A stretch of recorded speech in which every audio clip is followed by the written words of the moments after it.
दिया है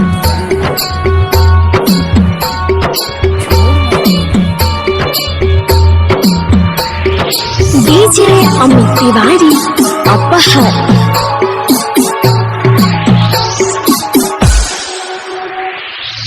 आँखिया तोहरे ही रहिया ताके गइलू कैसन रोग धरा के मिलन वाला मन तोड़ के छन छन दिल हमारे लगे कहीं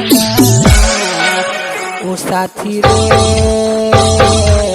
तेरे बिना भी क्या जीना, तेरे बिना भी क्या जीना ओ साथी रे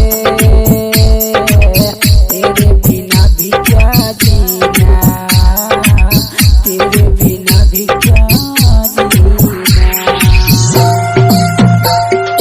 दर्द छुपाना कितना मुश्किल होता है। डीजे अमित तिवारी अपहर।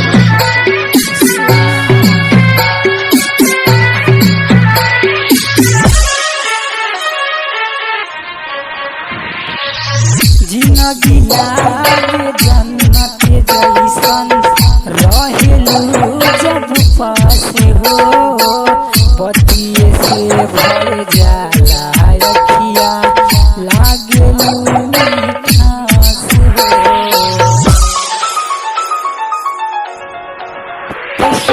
काहे के तू डहकवला हमके पागल तू बनवला, हवे अखिया से आंसू बहल हटानी सोहेला काहे कहीं ना